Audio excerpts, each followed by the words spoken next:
Om Sairam. Hello friends, Namrata art and craft ಚಾನೆಲ್ಗೆ ನಿಮ್ಗೆಲ್ಲರಿಗೂ ಸ್ವಾಗತ. ಇವತ್ತು ನಾನು 9 ವಾರಗಳ ಶ್ರೀ ಸಾಯಿಬಾಬಾ ವ್ರತಕತೆ, ವ್ರತ ಮಾಡುವ ವಿಧಾನ, ನಿಯಮಗಳು, ಮಹತ್ವ ಹಾಗೂ ಸಾಯಿಬಾಬಾರ ದಿವ್ಯ ಲೀಲೆಯನ್ನು ಭಕ್ತಿಯಿಂದ ಕನ್ನಡದಲ್ಲಿ ವಿವರಿಸ್ತಾ ಇದ್ದೀನಿ. ಸಾಯಿಬಾಬಾರವರ ಮೇಲೆ ಶ್ರದ್ಧೆ ಮತ್ತು ನಂಬಿಕೆಯಿಂದ ವ್ರತ ಆಚರಿಸಿದರೆ ಜೀವನದಲ್ಲಿ ಶಾಂತಿ, ಆರೋಗ್ಯ ಹಾಗೂ ಸಂಕಟ ನಿವಾರಣೆ ಲಭಿಸುತ್ತದೆ ಎಂಬ ನಂಬಿಕೆ ಇದೆ. ಈ ಚಾನಲ್ಗೆ ನೀವು ಏನಾದರೂ ಹೊಸಬ್ರಾಗಿದ್ರೆ ಪ್ಲೀಸ್ ಸಬ್ಸ್ಕ್ರೈಬ್ ಮಾಡೋದನ್ನ ದಯವಿಟ್ಟು ಮರಿಬೇಡಿ. ಸಾಯಿಬಾಬಾರ ಕೃಪೆಗೆ ಪಾತ್ರರಾಗಿ. ಓಂ ಸಾಯಿರಾಮ್. ಈ ವಿಡಿಯೋದಲ್ಲಿ ನಾನು ನಿಜವಾಗಿ ಇರುವಂತಹ ಶ್ರೀ ಶಿರಡಿ ಸಾಯಿಬಾಬಾರವರ ದರ್ಶನವನ್ನ ನೀವು ಮಾಡಬಹುದು. ಹಾಗೆ ನಾನು ಮಾಡಿರುವಂತಹ ಸಾಯಿಬಾಬಾರವರ ವ್ರತಕಥೆಯನ್ನ ನೋಡಬಹುದು. ಹಾಗೆ ನಾನು ವ್ರತಕಥೆ ಆದ ನಂತರ ಬೆಂಗಳೂರಿನ ಮಲ್ಲೇಶ್ವರಂನಲ್ಲಿರುವ ಸಾಯಿಬಾಬಾ ದೇವಸ್ಥಾನಕ್ಕೆ ಹೋಗಿದ್ದೆ. ಅಲ್ಲಿಯ ವಿಗ್ರಹವನ್ನ ಕೂಡ ನೀವು ನೋಡಬಹುದು. ಹಾಗೆ ನಾನು ಇಲ್ಲಿ ಸಾಯಿಬಾಬಾರವರ ಚಿತ್ರವನ್ನ ಬಿಡಿಸ್ತಾ ಸಾಯಿಬಾಬಾ ವ್ರತಕಥೆ ಬುಕ್ಕಲ್ಲಿ ಏನಿದೆ ಅನ್ನೋದನ್ನ ಎಕ್ಸ್ಪ್ಲೇನ್ ಮಾಡಿದ್ದೀನಿ. ಅದನ್ನೆಲ್ಲವನ್ನ ನೀವು ತಿಳ್ಕೋಬಹುದು. ಓಂ ಸಾಯಿರಾಮ್. ಶ್ರೀ ಸಾಯಿನಾಥ ಪ್ರಾರ್ಥನಾ ಶ್ಲೋಕ. ಸದಾ ನಿಂಬ ವೃಕ್ಷಸ್ಯೆ ಮೂಲಾದಿವಾಸತ ಸುಧಾ ಶ್ರಾವಿಣಂ ತೀಕ್ತಮಪ್ಯಮೃತಂ ತತ್ ತರುಂ ಕಲ್ಪವೃಕ್ಷಾಧಿಕಂ ಸಾಧಯತಂ ನಮಾಮೀಶ್ವರಂ ಸದ್ಗುರು ಸಾಯಿನಾಥಂ. ಶ್ಲೋಕದ ಭಾವಾರ್ಥ: ಬೇವು ಕಹಿಯಾದರೂ ಅದನ್ನು ಸಿಹಿ ಮಾಡಿದ ಬೇಡಿದ ವರವನ್ನು ಕೊಡುವ ಕಲ್ಪತರುವಿನಂತೆ ಇರುವ ಸದ್ಗುರು ಶ್ರೀ ಸಾಯಿನಾಥರಿಗೆ ಪ್ರಣಾಮಗಳು. ದೇವರನ್ನು ತೋರುವವನು ಗುರುವು. ಕಲಿಯುಗದಲ್ಲಿ ಶಿರಡಿಯಲ್ಲಿ ನೆಲೆಸಿ ಎಲ್ಲರನ್ನೂ ಕಾಪಾಡುತ್ತಿರುವ ಗುರುವು ಶಿರಡಿಯ ಶ್ರೀ ಸಾಯಿಬಾಬಾ. 2018ನೇ ಇಸವಿಗೆ ಸರಿಯಾಗಿ ಇವರು ದೇಹತ್ಯಾಗ ಮಾಡಿ 100 ವರ್ಷಗಳಾಗುತ್ತದೆ. ಆದರೆ ಇಂದಿಗೂ ಬಾಬಾರ ಆತ್ಮ ಶಿರಡಿಯಲ್ಲಿ ನೆಲೆಸಿ ಭಕ್ತರ ನೋವುಗಳನ್ನು ನಿವಾರಿಸುತ್ತಿದೆ. ಕಲಿಯುಗದ ಕಾಮಧೇನುವಾದ ಅವರನ್ನು ನಂಬಿದವರಿಗೆ ಯಾವ ಕಷ್ಟವೂ ಬರುವುದಿಲ್ಲ. ಸುಲಭವಾಗಿ ಅವರ ಕರುಣೆಯನ್ನು ಪಡೆಯಲು 9 ಗುರುವಾರಗಳ ಕಾಲ ಆಚರಿಸುವ ಸಾಯಿ ವ್ರತವನ್ನು ಮಾಡಬೇಕು. ಅದನ್ನು ಹೇಗೆ ಮಾಡಬೇಕೆಂದು ಈ ಪುಸ್ತಕದಲ್ಲಿ ವಿವರಿಸಲಾಗಿದೆ. ಅದರಂತೆ ಮಾಡಿದ ಪೂರ್ಣಫಲ ಲಭಿಸುವುದರಲ್ಲಿ ಯಾವುದೂ ಸಂಶಯವೂ ಇಲ್ಲ. ಶ್ರೀ ಸಾಯಿನಾಥ ವ್ರತ ನಿಯಮಗಳು. ಶ್ರೀ ಸಾಯಿನಾಥ ವ್ರತವನ್ನು ಜಾತಿ ಭೇದವಿಲ್ಲದೆ ಪುರುಷರು, ಸ್ತ್ರೀಯರು ಯಾರು ಬೇಕಾದರೂ ಮಾಡಬಹುದು. ನೈವೇದ್ಯಕ್ಕೆ ಇಂಥದೇ ತಿಂಡಿ ಮಾಡಬೇಕೆಂಬ ನಿಯಮವಿಲ್ಲ. ಯಾವುದೇ ಸಿಹಿ ತಿಂಡಿಯನ್ನು ನೈವೇದ್ಯ ಮಾಡಬಹುದು. ಗುರುವಾರದ ದಿನ ಈ ವ್ರತವನ್ನು ಪ್ರಾರಂಭಿಸಬೇಕು. ಬೆಳಗ್ಗೆ ಅಥವಾ ಸಂಜೆ ದೀಪ ಹಚ್ಚಿದ ನಂತರ ಪೂಜೆಯನ್ನು ಮಾಡಬಹುದು. ಪೂಜೆ ಮಾಡುವವರು ಪೀಠದ ಮೇಲೆ ಹಳದಿ ಬಣ್ಣದ ಬಟ್ಟೆಯನ್ನು ಹಾಕಿ ಅದರ ಮೇಲೆ ಶ್ರೀ ಸಾಯಿನಾಥರ ಫೋಟೋವನ್ನು ಇಟ್ಟು ಅದಕ್ಕೆ ಹೂವುಗಳಿಂದ ಅಲಂಕಾರ ಮಾಡಬೇಕು. ವೇದೋಕ್ತ ಮಂತ್ರಗಳೊಂದಿಗೆ ಪೂಜೆಯನ್ನು ಮಾಡಿ ಬಳಿಕ 108 ಸಾಯಿಬಾಬಾ ಸ್ತೋತ್ರಗಳನ್ನು ಹೇಳಿಕೊಂಡು ಅರಿಶಿಣ, ಕುಂಕುಮ, ಹೂವು, ಅಕ್ಷತೆಗಳಿಂದ ಅರ್ಚನೆ ಮಾಡಬೇಕು. ಈ ವ್ರತವನ್ನು ಮಾಡುವ ದಿನ 1 ಹೊತ್ತು ಮಾತ್ರ ಆಹಾರ ಸ್ವೀಕರಿಸತಕ್ಕದ್ದು. ಕೈಲಾಗದ ವೃದ್ಧರು ಹಣ್ಣು ಹಂಪಲುಗಳನ್ನು ತಿನ್ನಬಹುದು. ಒಂದು ವೇಳೆ ವ್ರತವನ್ನು ಮಾಡುವ ಸ್ತ್ರೀಯರು ರಜಸ್ವಲೆಯಾದರೆ ಅವರ ಮನೆಯ ಪುರುಷರು ಅಥವಾ ಪರವಾಗಿ ವ್ರತವನ್ನು ಮಾಡಬಹುದು. ಯಾವುದೇ ಊರಿನಲ್ಲಿ ಇದ್ದರೂ ಈ ವ್ರತವನ್ನು ಅಲ್ಲಿಯೇ ಮಾಡಬಹುದು. ಪೂಜೆಯ ಸಮಯದಲ್ಲಿ ನೆರೆದಿರುವವರು ಸಾಯಿನಾಥನ ಭಜನೆ, ಸ್ತೋತ್ರಗಳನ್ನು ಹೇಳಿಕೊಳ್ಳಬಹುದು. ಈ ವ್ರತವನ್ನು 9 ಗುರುವಾರಗಳ ಕಾಲ ಆಚರಿಸಿ ಬಳಿಕ ವ್ರತದ ಉದ್ಯಾಪನೆಯನ್ನು ಮಾಡತಕ್ಕದ್ದು. ಈ ದಿನ ಬ್ರಾಹ್ಮಣ ಸಂತರ್ಪಣೆ ಮಾಡಿ ಗೋಗ್ರಾಸವನ್ನು ಹಸುವಿಗೆ ನೀಡಬೇಕು. ಅದರಿಂದ ಸಾಯಿನಾಥ ಸುಪ್ರೀತನಾಗಿ ನಿಮ್ಮ ಸಕಲ ಇಷ್ಟಾರ್ಥಗಳನ್ನು ಕೈಗೂಡುತ್ತದೆ. ಉದ್ಯಾಪನೆಯ ದಿನ ಈ ಸಾಯಿವ್ರತ ಪುಸ್ತಕವನ್ನು 9 ಅಥವಾ 11 ಅಥವಾ 21ರ ಸಂಖ್ಯೆಯಲ್ಲಿ ದಾನ ನೀಡಬೇಕು. ಅದರಿಂದ ನಿಮಗೆ ಪೂರ್ಣಫಲ ಲಭಿಸುತ್ತದೆ. ಶ್ರೀ ಸಾಯಿನಾಥ ಪೂಜಾ ವಿಧಾನ. ಅದೋ ಶ್ರೀ ಮಹಾಗಣಪತಿಂ ಪೂಜಾಯಾಮಿ. ಗಣಪತಿಗೆ ನಿರ್ವಿಘ್ನವಾಗಿ ವ್ರತ ನಡೆಯಲೆಂದು ಪ್ರಾರ್ಥಿಸಿ ಬೆಲ್ಲ ಮತ್ತು ಬಾಳೆಹಣ್ಣನ್ನು ನಿವೇದಿಸಿರಿ. ಶ್ರೀ ಸಾಯಿನಾಥಂ ಆಹ್ವಾನಯಾಮಿ. ಭಾವಚಿತ್ರಕ್ಕೆ ಹೂವು ಮತ್ತು ಅಕ್ಷತೆಯನ್ನು ಅರ್ಪಿಸಿರಿ. ಧ್ಯಾನಂ ಸಮರ್ಪಯಾಮಿ. ಭಾವಚಿತ್ರಕ್ಕೂ ಹೂವು ಮತ್ತು ಅಕ್ಷತೆಯನ್ನು ಅರ್ಪಿಸಿರಿ. ಪುಷ್ಪಾಣಿ ಸಮರ್ಪಯಾಮಿ. ಹೂಗಳನ್ನು ಅರ್ಪಿಸಿರಿ. ಆಸನಂ ಸಮರ್ಪಯಾಮಿ. ಹೂಗಳನ್ನು ಅರ್ಪಿಸಿರಿ. ಪಾದ್ಯಂ ಸಮರ್ಪಯಾಮಿ. ನೀರನ್ನು ಹೂವಿನಿಂದ ಪ್ರೋಕ್ಷಿಸಿರಿ. ಅರ್ಘ್ಯಂ ಸಮರ್ಪಯಾಮಿ. ತಟ್ಟೆಗೆ ನೀರು ಬಿಡಬೇಕು. ಆಚಮನೀಯಂ ಸಮರ್ಪಯಾಮಿ. ತಟ್ಟೆಗೆ ನೀರು ಬಿಡಬೇಕು. ಛತ್ರ ಚಾಮರ ವ್ಯಜನ ನೃತ್ಯ ಗೀತ ವಾದ್ಯ ದೋಲಿಕಾದಿ ಭಕ್ತ್ಯುಪಚಾರ ಶಕ್ಯುಪಚಾರ ಪೂಜಾಂ ಸಮರ್ಪಯಾಮಿ. ಯಥಾಶಕ್ತಿ ನೈವೇದ್ಯ ಅರ್ಪಿಸಿ ಮಂಗಳಾರತಿ ಬೆಳಗಬೇಕು. ಶ್ರೀ ಸಾಯಿನಾಥ ಗುರುವೇ ನಮಃ. ಪ್ರದಕ್ಷಿಣಾ ನಮಸ್ಕಾರಂ ಸಮರ್ಪಯಾಮಿ. 9 ನಮಸ್ಕಾರಗಳನ್ನ ಮಾಡಬೇಕು. ಅನೇನ ಶ್ರೀ ಸಾಯಿನಾಥ ವ್ರತ ಪೂಜೇನ ಶ್ರೀ ಸದ್ಗುರು ಸಾಯಿನಾಥಂ ಪ್ರಿಯತಾಂ ಪ್ರೀತೋ ವರದೋ ಭವತು. ಶ್ರೀ ಸಾಯಿನಾಥ ಅಷ್ಟೋತ್ತರ ಶತನಾಮಾವಳಿ. ಓಂ ಶ್ರೀ ಸಾಯಿನಾಥಾಯ ನಮಃ. ಓಂ ಶ್ರೀ ಲಕ್ಷ್ಮೀನಾರಾಯಣ ನಮಃ. ಓಂ ಶ್ರೀ ಕೃಷ್ಣ ರಾಮಶಿವ ಮಾರುತ್ಯಾದಿ ರೂಪಾಯ ನಮಃ. ಓಂ ಶ್ರೀ ಶೇಷಶಾಯಿನೇ ನಮಃ. ಓಂ ಶ್ರೀ ಗೋದಾವರಿ ತಟ ಶಿರಡಿವಾಸಿನೇ ಭಕ್ತ ಹೃದಯಾಲಯ ನಮಃ. ಓಂ ಸರ್ವ ಋದುವಾಸಿನೇ ನಮಃ. ಓಂ ಭೂತವಾಸಾಯ ನಮಃ. ಓಂ ಭೂತ ಭವಿಷ್ಯದ್ಭಾವ ವರ್ಜಿತಾಯ ನಮಃ. ಓಂ ಶ್ರೀ ಕಾಲತೀತಾಯ ನಮಃ. ಓಂ ಶ್ರೀ ಕಾಲಾಯ ನಮಃ. ಓಂ ಶ್ರೀ ಕಾಲಕಾಲಾಯ ನಮಃ. ಓಂ ಶ್ರೀ ಕಾಲದರ್ಪ ದಮನಾಯ ನಮಃ. ಓಂ ಶ್ರೀ ಮೃತ್ಯುಂಜಯಾಯ ನಮಃ. ಓಂ ಶ್ರೀ ಅಮೃತಾಯ ನಮಃ. ಓಂ ಶ್ರೀ ಮತ್ಯಾಭಯ ಪ್ರದಾಯ ನಮಃ. ಓಂ ಶ್ರೀ ಜೀವಾಧರಾಯ ನಮಃ. ಓಂ ಶ್ರೀ ಸರ್ವಾಧರಾಯ ನಮಃ. ಓಂ ಶ್ರೀ ಭಕ್ತವನ ಸಮರ್ಥಾಯ ನಮಃ. ಓಂ ಶ್ರೀ ಭಕ್ತವನ ಪ್ರತಿಜ್ಞಾಯ ನಮಃ. ಓಂ ಶ್ರೀ ಅನ್ನವಸ್ತ್ರದಾಯ ನಮಃ. ಓಂ ಶ್ರೀ ಆರೋಗ್ಯಕ್ಷೇಮದಾಯ ನಮಃ. ಓಂ ಶ್ರೀ ಧನಮಾಂಗಲ್ಯದಾಯ ನಮಃ. ಓಂ ಶ್ರೀ ವೃದ್ಧಿ ಸಿದ್ಧಿದಾಯ ನಮಃ. ಓಂ ಶ್ರೀ ಪುತ್ರ ಮಿತ್ರ ಕಳತ್ರ ಬಂಧುದಾಯ ನಮಃ. ಓಂ ಶ್ರೀ ಯೋಗಕ್ಷೇಮವಾಯ ನಮಃ. ಓಂ ಶ್ರೀ ಆಪದ್ಬಾಂಧವಾಯ ನಮಃ. ಓಂ ಶ್ರೀ ಮಾರ್ಗಬಂಧುವೇ ನಮಃ. ಓಂ ಶ್ರೀ ಭಕ್ತಿ ಮುಕ್ತಿ ಸ್ವರ್ಗ ಪ್ರವರ್ಗದಾಯ ನಮಃ. ಓಂ ಶ್ರೀ ಪ್ರಿಯಾಯ ನಮಃ. ಓಂ ಶ್ರೀ ಪ್ರೀತಿ ವರ್ಧನಾಯ ನಮಃ. ಓಂ ಶ್ರೀ ಅಂತರ್ಯಾಮಿನೇ ನಮಃ. ಓಂ ಶ್ರೀ ಸಚ್ಚಿದಾತ್ಮನೇ ನಮಃ. ಓಂ ಶ್ರೀ ಆನಂದಾಯ ನಮಃ. ಓಂ ಶ್ರೀ ಆನಂದಾಯ ನಮಃ. ಓಂ ಶ್ರೀ ಪರಮೇಶ್ವರಾಯ ನಮಃ. ಓಂ ಶ್ರೀ ಪರಬ್ರಹ್ಮಣೇ ನಮಃ. ಓಂ ಶ್ರೀ ಪರಮಾತ್ಮನೇ ನಮಃ. ಓಂ ಶ್ರೀ ಜ್ಞಾನ ಸ್ವರೂಪಿಣೇ ನಮಃ. ಓಂ ಶ್ರೀ ಜಗತ್ ಪ್ರೀತೇ ನಮಃ. ಓಂ ಶ್ರೀ ಭಕ್ತಾನಾಂ ಮಾತೃದಾತೃ ಪಿತಾಮಹಾಯ ನಮಃ. ಓಂ ಶ್ರೀ ಭಕ್ತ ಭಯಪ್ರದಾಯ ನಮಃ. ಓಂ ಶ್ರೀ ಭಕ್ತ ಪರಾಧೀನಾಯ ನಮಃ. ಓಂ ಶ್ರೀ ಭಕ್ತಾನುಗ್ರಹ ಕಾತರಾಯ ನಮಃ. ಓಂ ಶ್ರೀ ಶರಣಾಗತ ವತ್ಸಲಾಯ ನಮಃ. ಓಂ ಶ್ರೀ ಭಕ್ತಿ ಶಕ್ತಿ ಪ್ರದಾಯ ನಮಃ. ಓಂ ಜ್ಞಾನ ವೈರಾಗ್ಯದಾಯ ನಮಃ. ಓಂ ಶ್ರೀ ಪ್ರೇಮ ಪ್ರದಾಯ ನಮಃ. ಓಂ ಶ್ರೀ ಸಂಶಯ ಹೃದಯ ದೌರ್ಬಲ್ಯ ಪಾಪ ಕರ್ಮ ವಾಸನಾಕ್ಷಯ ಕರಾಯ ನಮಃ.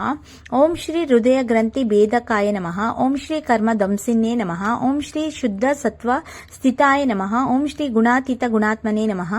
ಓಂ ಶ್ರೀ ಅನಂತ ಕಲ್ಯಾಣ ಗುಣಾಯ ನಮಃ. ಓಂ ಶ್ರೀ ಅಮಿತ ಪರಾಕ್ರಮಾಯ ನಮಃ. ಓಂ ಶ್ರೀ ಜಯನೀ ನಮಃ. ಓಂ ಶ್ರೀ ದುರ್ವಾಕ್ಷ ಶೋಭಾಯ ನಮಃ. ಓಂ ಶ್ರೀ ಅಪರಾಜಿತಾಯ ನಮಃ. ಓಂ ತ್ರಿಲೋಕ ಕ್ಷೇಷ ಸಂದಗತೆಯೇ ನಮಃ. ಓಂ ಶ್ರೀ ಅತಕ್ಯ ರಹಿತಾಯ ನಮಃ.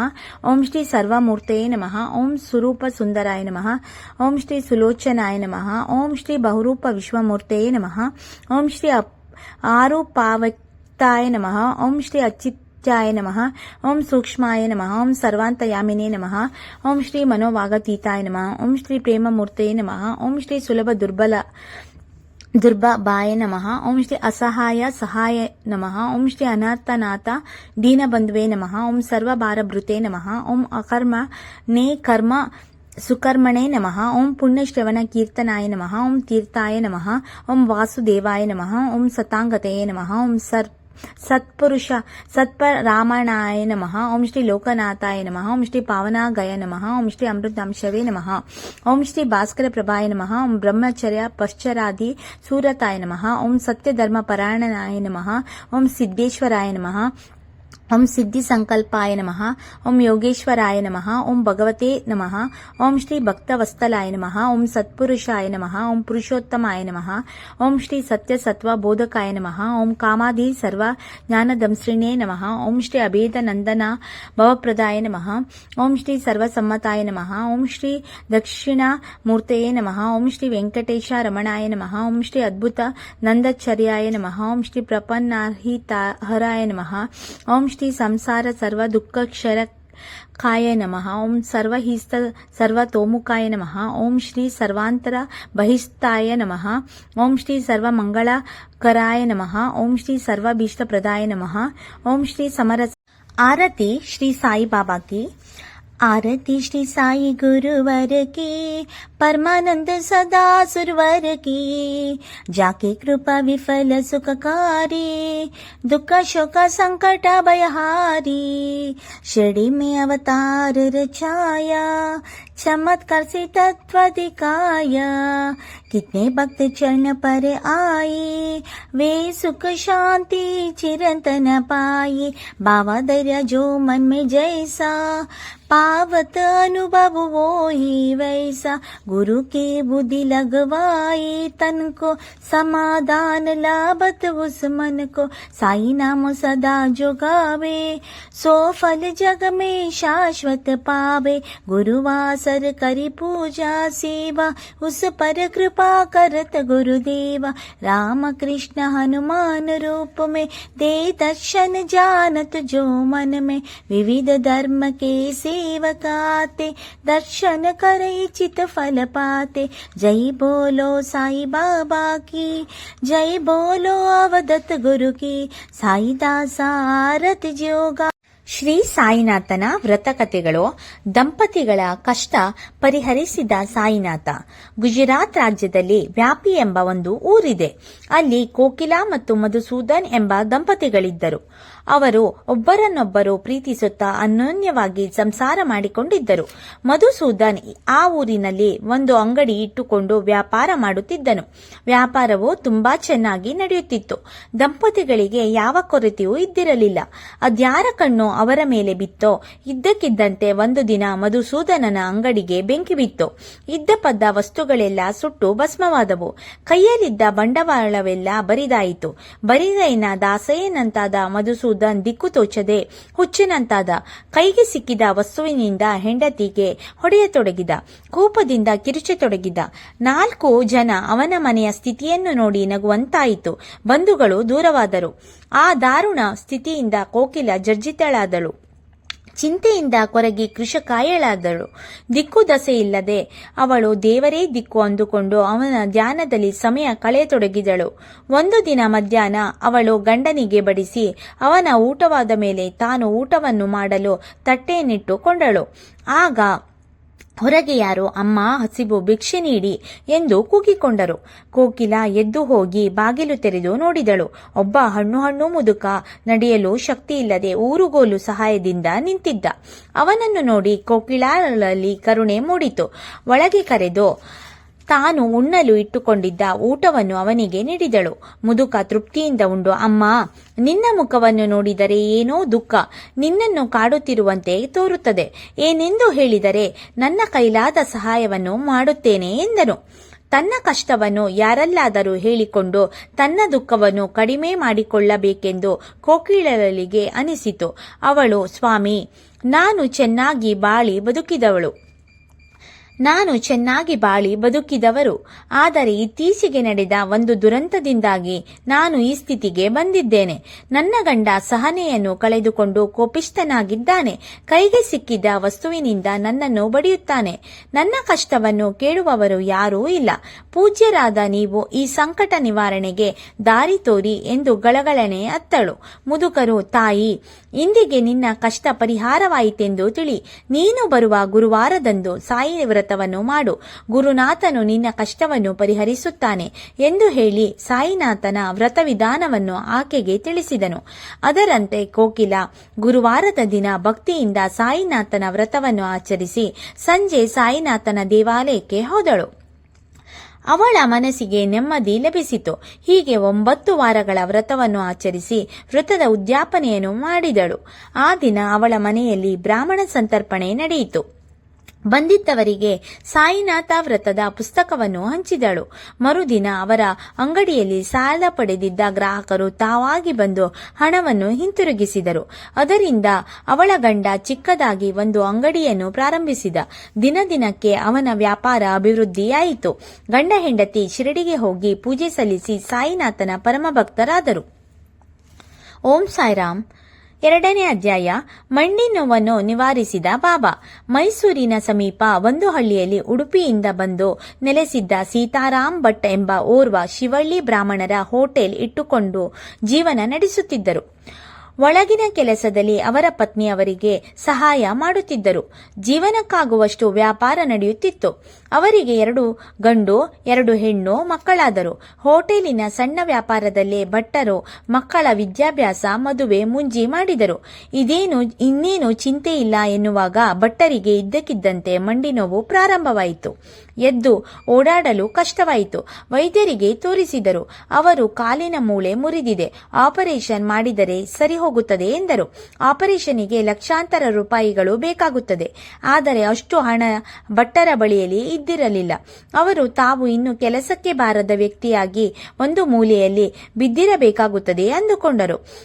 ಆಗ ಅವರ ಹೋಟೆಲಿಗೆ ಬಂದಿದ್ದ ಓರ್ವ ಪರ ಊರಿನ ವ್ಯಕ್ತಿ, ನಿರಾಶರಾಗಬೇಡಿ, ನೀವು ಶಿರಡಿಗೆ ಹೋಗಿ ಸಾಯಿಬಾಬನ ದರ್ಶನ ಪಡೆಯಿರಿ, ಬಾಬಾ ನಿಮಗೆ ದಾರಿ ತೋರಿಸುತ್ತಾನೆ ಎಂದರು. ಭಟ್ಟರು ಅವರ ಮಾತನ್ನು ನಂಬಿ ಹೇಗೋ ಕಷ್ಟಪಟ್ಟುಕೊಂಡು ಶಿರಡಿಯನ್ನು ತಲುಪಿದರು. ಕುಂಟುತ್ತಾ ಹೋಗಿ ಬಾಬಾನ ದರ್ಶನ ಪಡೆದರು. ಬಾಬಾ ಅಂದು ರಾತ್ರಿ ಅವರ ಕನಸಿನಲ್ಲಿ ಕಾಣಿಸಿಕೊಂಡು, ನೀನು 9 ಗುರುವಾರಗಳ ಕಾಲ ನನ್ನ ವ್ರತವನ್ನು ಮಾಡು, ನಿನ್ನ ಕಷ್ಟಗಳು ಪರಿಹಾರವಾಗುತ್ತದೆ ಎಂದರು. ಭಟ್ಟರು ಊರಿಗೆ ಹಿಂತಿರುಗಿ 9 ಗುರುವಾರಗಳ ಕಾಲ ಸಾಯಿ ವ್ರತವನ್ನು ಆಚರಿಸಿ 9ನೇ ಗುರುವಾರ ವ್ರತದ ಉದ್ಯಾಪನೆಯನ್ನು ಮಾಡಿ ಬಂದ ವಿಪ್ರರಿಗೆ ಅನ್ನ ಸಂತರ್ಪಣೆ ಏರ್ಪಡಿಸಿದರು. ಬಳಿಕ ಬಂದವರಿಗೆ ಸಾಯಿ ವ್ರತ ಪುಸ್ತಕವನ್ನು ಹಂಚಿದರು. ಆಶ್ಚರ್ಯವೋ ಎನ್ನುವಂತೆ ಇದ್ದಕ್ಕಿದ್ದಂತೆ ಅವರ ಮಂಡಿ ನೋವು ಮಾಯವಾಯಿತು. ಭಟ್ಟರು ಪುಟ್ಟ ಮಕ್ಕಳಂತೆ ಕುಣಿದಾಡಿ ತಮ್ಮ ಕಷ್ಟವನ್ನು ನಿವಾರಿಸಿದ ಸಾಯಿಬಾಬನಿಗೆ ಕೋಟಿ ಕೋಟಿ ನಮಸ್ಕಾರಗಳನ್ನು ಅರ್ಪಿಸಿದರು. ಓಂ ಸಾಯಿರಾಮ್. ಅಧ್ಯಾಯ 3. ವಿದ್ಯಾರ್ಥಿನಿಯ ಮರೆವು ರೋಗ ನಿವಾರಿಸಿದ ಬಾಬಾ. ಸುಶೀಲಾ ಎನ್ನುವ ಓರ್ವ ವಿದ್ಯಾರ್ಥಿನಿ ಓದುವುದರಲ್ಲಿ ಬಹಳ ನಿಪುಣಳಾಗಿದ್ದಳು. ಆದರೆ ಅವಳಿಗೆ ಪರೀಕ್ಷೆಯ ಸಮಯದಲ್ಲಿ ಓದಿರುವುದೆಲ್ಲ ಮರೆತು ಹೋಗುತ್ತಿತ್ತು. 9ನೇ ತರಗತಿಯವರೆಗೆ ಶಾಲೆಯ ಉಪಾಧ್ಯಾಯರ ಕರುಣೆಯಿಂದ ಹೇಗೋ ಪಾಸಾದಳು. ಆದರೆ 10ನೇ ತರಗತಿಗೆ ಬಂದಾಗ ಅವಳಿಗೆ ಯೋಚನೆ ಶುರುವಾಯಿತು. ಏಕೆಂದರೆ ಅದು ಪಬ್ಲಿಕ್ ಪರೀಕ್ಷೆಯಾಗಿತ್ತು. ಅವಳ ಶಾಲೆಯ ಉಪಾಧ್ಯಾಯರು ಏನೂ ಮಾಡುವಂತಿರಲಿಲ್ಲ. SSLCಯನ್ನು ತಾನು ಪಾಸು ಮಾಡುವುದು ಕನಸಿನ ಮಾತು ಎಂದು ಸುಶೀಲಾ ಅಳುತ್ತಾ ಮನೆಯಲ್ಲಿ ಕುಳಿತಳು.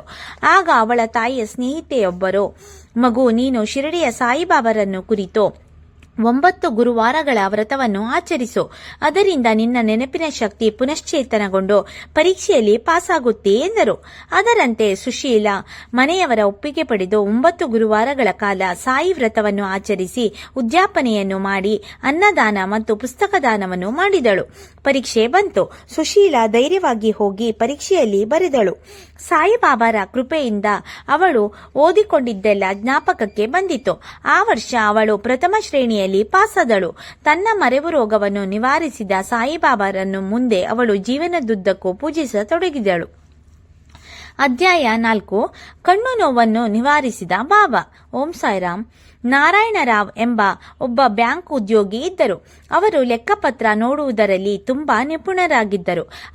58 ವರ್ಷಗಳಾಗಿದ್ದರೂ ಕನ್ನಡಕವಿಲ್ಲದೆ ಬರೆಯುವುದು, ಓದುವುದನ್ನ ಮಾಡುತ್ತಿದ್ದರು. ಅವರ ಸಹೋದ್ಯೋಗಿಗಳೆಲ್ಲ ಆದಾಗಲೇ ಚಾಳೀಸ ಬಂದು ಕನ್ನಡಕವನ್ನು ಉಪಯೋಗಿಸುತ್ತಿದ್ದರು. ನಾರಾಯಣರಾವ್ ಅವರನ್ನು ಕಂಡರೆ ಅವರಿಗೆಲ್ಲ ಅಸೂಯೆ. ಹೀಗಿರಲು ಒಂದು ದಿನ ಬೆಳಗ್ಗೆ ನಾರಾಯಣರಾವ್ ಅವರು ಅಂದಿನ ಪತ್ರಿಕೆಯನ್ನು ಓದಲು ಕುಳಿತರು. ಆದರೆ ಅವರಿಗೆ ಒಂದು ಅಕ್ಷರವೂ ಕಾಣಿಸಲಿಲ್ಲ. ಕಣ್ಣುಗಳು ಉಜ್ಜಿಕೊಂಡು ನೋಡಿದರು, ಆದರೂ ಏನೂ ಕಾಣಿಸಲಿಲ್ಲ. ನಾರಾಯಣರಾವ್ ಅವರಿಗೆ ಭಯವಾಯಿತು. ನೇತ್ರ ತಜ್ಞರನ್ನು ಭೇಟಿಯಾದರು. ಅವರು ರಾವ್ ಅವರನ್ನು ಪರೀಕ್ಷೆ ಮಾಡಿ ಅವರ ಕಣ್ಣಿಗೆ ಬೇನೆ ಇದ್ದಂತೆ ಕಂಡು ಹಿಡಿಯುವಲ್ಲಿ ವಿಫಲರಾದರು. ನಾರಾಯಣರಾವ್ ಅವರು ತಲೆಯ ಮೇಲೆ ಕೈ ಹೊತ್ತು ಮನೆಯಲ್ಲಿ ಬಂದು ಕುಳಿತರು. ಆಗ ಅವರ ಸಹೋದ್ಯೋಗಿಯೊಬ್ಬರು ಬಂದು, ಡಾಕ್ಟರ್, ಕಂಡು ಹಿಡಿಯಲಾಗದ ನಿನ್ನ ಕಣ್ಣಿನ ಸಮಸ್ಯೆಯನ್ನು ನೋಡಿದರೆ ಇದರಲ್ಲಿ ಏನೋ ನಿಗೂಢತೆ ಅಡಗಿದೆ ಅನಿಸುತ್ತದೆ. ನೀನು ಶಿರಡಿ ಸಾಯಿಬಾಬಾರನ್ನು ಕುರಿತು 9 ಗುರುವಾರಗಳ ಕಾಲ ವ್ರತವನ್ನು ಮಾಡು. ಕಡೆಯಲ್ಲಿ ಬ್ರಾಹ್ಮಣ ಸಂತರ್ಪಣೆಯನ್ನು ಏರ್ಪಡಿಸಿ ಪುಸ್ತಕವನ್ನು ದಾನ ಮಾಡು. ಅದರಿಂದ ನಿನ್ನ ನೇತ್ರ ರೋಗ ಖಂಡಿತ ನಿವಾರಣೆಯಾಗುತ್ತದೆ ಎಂದರು. ಅದರಂತೆ ನಾರಾಯಣರಾವ್ ಮನೆಯವರ ಸಹಾಯದಿಂದ 9 ಗುರುವಾರಗಳ ಕಾಲ ಸಾಯಿ ವ್ರತವನ್ನು ಮಾಡಿ ಅಂತ್ಯದಲ್ಲಿ ಬ್ರಾಹ್ಮಣ ಸಂತರ್ಪಣೆ ಏರ್ಪಡಿಸಿ ಪುಸ್ತಕವನ್ನು ದಾನ ಮಾಡಿದರು. ಮರುಕ್ಷಣದಲ್ಲಿ ಅವರ ಕಣ್ಣುಗಳು ಎಂದಿನಂತೆ ಕಾಣಿಸತೊಡಗಿತು. ನಾರಾಯಣರಾವ್ ಬಾಬಾರ ಮಹಿಮೆಯನ್ನು ಹಾಡಿ ಹೊಗಳುತ್ತಾ ಶಿರಡಿಗೆ ಹೋಗಿ ಅವರ ದರ್ಶನ ಪಡೆದು ಬಂದರು. ಅಧ್ಯಾಯ 5. ಮದುವೆಗೆ ಒದಗಿದ ಅಡೆತಡೆಯನ್ನು ನಿವಾರಿಸಿದ ಬಾಬಾ. ಓಂ ಸಾಯಿರಾಮ್. ಶ್ರೀನಿವಾಸರಾಯರು 4 ವರ್ಷಗಳಿಂದ ತಮ್ಮ ಮಗನಿಗೆ ಹೆಣ್ಣು ಹುಡುಕುತ್ತಿದ್ದರು. ಅದೇನೋ ಒಂದು ಹೆಣ್ಣು ಅವರಿಗೆ ಸಿಕ್ಕಿರಲಿಲ್ಲ. ಅವರ ಮಗ ಅರವಿಂದ್ ಬಿಕಾಂ ಓದಿದ್ದು ನೋಡಲು ಸುಂದರವಾಗಿದ್ದ. ಸರ್ಕಾರಿ ಕಚೇರಿಯಲ್ಲಿ ಅವನಿಗೆ ಉದ್ಯೋಗ, ಜೀವನ ಸಾಗಿಸಲಿಕ್ಕೆ ಸಾಕಾಗುವಷ್ಟು ಸಂಬಳ ಅವನಿಗೆ ಬರುತ್ತಿತ್ತು. ಆದರೂ ಕಂಕಣ ಬಲ ಕೂಡಿ ಬಂದಿರಲಿಲ್ಲ. ಹೆಣ್ಣು ಮಕ್ಕಳ ಸಂಖ್ಯೆ ಕಡಿಮೆಯಾಗಿ ಇರುವ ಹೆಣ್ಣು ಮಕ್ಕಳು ತುಂಬಾ ಚೆನ್ನಾಗಿ ಓದಿ ದೊಡ್ಡ ದೊಡ್ಡ ಕೆಲಸಕ್ಕೆ ಸೇರಿಕೊಂಡಿದ್ದರಿಂದ ಅವರಿಗೆ ಸಾಮಾನ್ಯ ಗಂಡುಗಳು ಕಾಣಿಸುತ್ತಿರಲಿಲ್ಲ. ಎಲ್ಲರಿಗೂ ಡಾಕ್ಟರ್, ಸಾಫ್ಟ್ವೇರ್ಗಳೇ ಬೇಕು. ಅರವಿಂದನಂತಹ ಸಾಮಾನ್ಯ ಸಂಬಳ ತರುವಂತಹ ಗಂಡುಗಳು ಈ ಕಾರಣದಿಂದ 35 ವರ್ಷಗಳಾದರೂ ಬ್ರಹ್ಮಚಾರಿಯಾಗಿಯೇ ಉಳಿಯಬೇಕಾಯಿತು. ಆದರೂ ಅರವಿಂದನ ತಂದೆ ತಮ್ಮ ಪ್ರಯತ್ನವನ್ನು ಕೈಬಿಟ್ಟಿರಲಿಲ್ಲ. ಸಿಕ್ಕವರ ಮುಂದೆಲ್ಲ ತನ್ನ ಮಗನಿಗೆ ಒಂದು ಹೆಣ್ಣಿದ್ದರೆ ಹೇಳಿ ಎಂದು ಹಲ್ಲುಗಿಂಜುತ್ತಿದ್ದರು. ಅವರು ದಾಕ್ಷಿಣ್ಯಕ್ಕೆ ಆಯಿತು ಎಂದು ಹೇಳಿ ತಮ್ಮ ಪಾಡಿಗೆ ತಾವು ಇರುತ್ತಿದ್ದರು. ಹೀಗಿರಲು ಒಮ್ಮೆ ಒಬ್ಬರು ಮುದುಕರು ಅರವಿಂದನ ಮನೆಗೆ ಬಳಿ ಬಂದು, ತುಂಬಾ ಹಸಿದಿದ್ದೇನೆ, ಇಂದು ನಿನ್ನ ಮನೆಯಲ್ಲಿ ಊಟ ಹಾಕಿಸ್ತೀಯಾ ಎಂದು ಕೇಳಿದರು. ಅರವಿಂದ್ ಅದನ್ನು ಕೇಳಿಸಿಕೊಳ್ಳದವನಂತೆ ಸುಮ್ಮನಿದ್ದು ಬಿಟ್ಟ. ಇದೊಂದು ದಿನ ಮುದುಕರು ಬಂದು ಮೊದಲು ಕೇಳಿದಂತೆ ಹೇಳಿದರು. ಈಗಲೂ ಅರವಿಂದ ಕೇಳಿಸಿದವನಂತೆ ಸುಮ್ಮನಿದ್ದು ಬಿಟ್ಟ. 3ನೇ ಸಲ ಅದೇ ಮುದುಕರು ಮತ್ತೊಮ್ಮೆ ಬಂದು ನಾಚಿಕೆ ಇಲ್ಲದೆ ಭಿಕ್ಷೆ ಬೇಡಿದರು. ಈ ಬಾರಿ ಅರವಿಂದನಿಗೆ ಇಲ್ಲ ಎನ್ನಲು ಆಗಿರಲಿಲ್ಲ. ಅವರನ್ನು ಮನೆಯೊಳಗೆ ಕರೆದುಕೊಂಡು ಹೋಗಿ ಊಟ ಹಾಕಿಸಿದ. ಹೊರಡುವಾಗ ಮುದುಕರು ಅವನನ್ನು ಹರಸಿ ಹೋದರು. ಯಾರು ಈ ಮುದುಕರು ಎಂದು ತಲೆಕೆಡಿಸಿಕೊಂಡು ಅರವಿಂದ್ ಆ ರಾತ್ರಿ ಮಲಗಿದ. ಬಹಳ ಹೊತ್ತಿನ ಮೇಲೆ ನಿದ್ರೆ ಬಂದಿತು. ಕನಸಿನಲ್ಲಿ ಆ ಮುದುಕರು ಕಾಣಿಸಿಕೊಂಡು, ನೀನು 9 ಗುರುವಾರಗಳ ಕಾಲ ಸಾಯಿ ವ್ರತವನ್ನು ಆಚರಿಸಿದರೆ ನಿನಗೆ ಕೂಡಲೇ ಹೆಣ್ಣು ಸಿಗುತ್ತದೆ ಎಂದು ಹೇಳಿದರು. ಅವರ ಮಾತಿನಲ್ಲಿ ನಂಬಿಕೆ ಇಲ್ಲದಿದ್ದರೂ ಅರವಿಂದ್ 9 ಗುರುವಾರಗಳ ಕಾಲ ವ್ರತವನ್ನು ಆಚರಿಸಿ ಅನ್ನದಾನ, ಪುಸ್ತಕಗಳ ದಾನವನ್ನು ಮಾಡಿದನು. ಪವಾಡವೇನೋ ಎನ್ನುವಂತೆ ಅದೇ ದಿನ ಅವನ ದೂರದ ಬಂಧುವೊಬ್ಬರು ಹುಡುಕಿಕೊಂಡು ಬಂದು ತನ್ನ ಮಗಳನ್ನು ಅವನಿಗೆ ಕೊಟ್ಟು ಮದುವೆ ಮಾಡಿದರು. ತನ್ನ ಕನಸಿನಲ್ಲಿ ಬಂದ ವೃದ್ಧರು ಸಾಕ್ಷಾತ್ ಸಾಯಿಬಾಬಾನೇ ಎಂದು ಆಗ ಅರವಿಂದನಿಗೆ ಮನವರಿಕೆ ಆಯಿತು.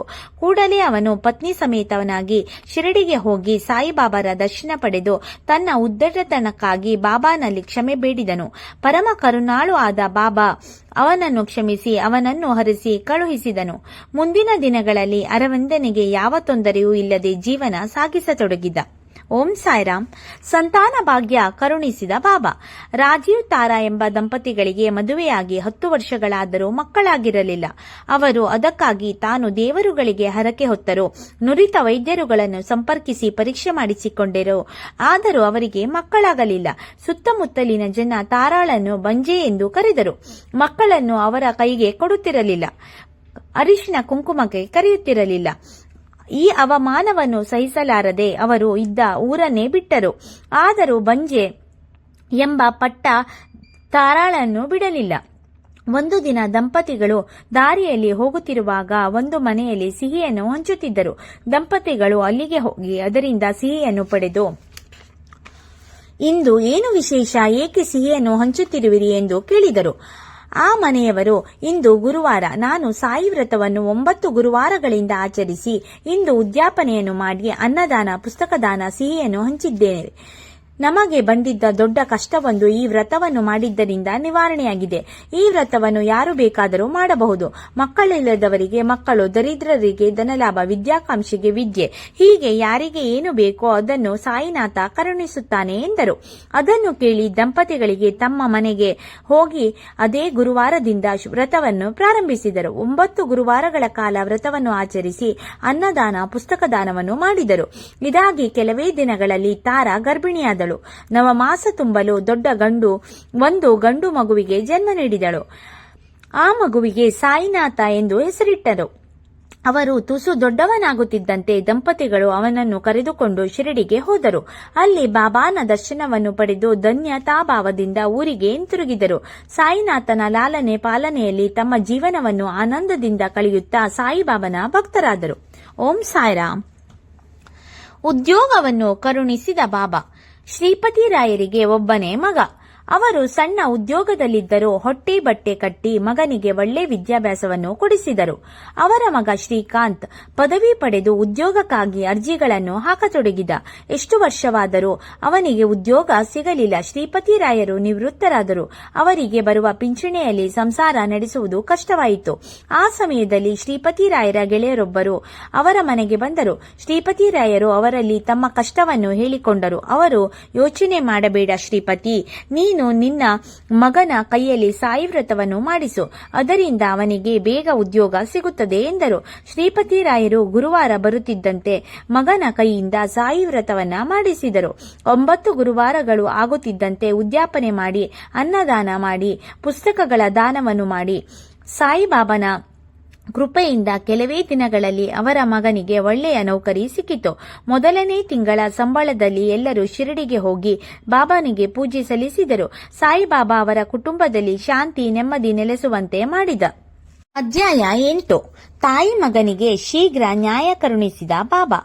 ತಂಗಿಯ ಗಂಡ ಸತ್ತು ಹೋದಾಗ ಅವಳಿಗೆ ಗಂಡನ ಮನೆಯ ಕಡೆಯಿಂದ ಸ್ವಲ್ಪ ಆಸ್ತಿ ಬಂದಿತ್ತು. ಅವಳ ಅಣ್ಣ ಅವಳನ್ನು ಅವಳ ಮಗನನ್ನು ತನ್ನ ಮನೆಗೆ ಕರೆದುಕೊಂಡು ಹೋದ.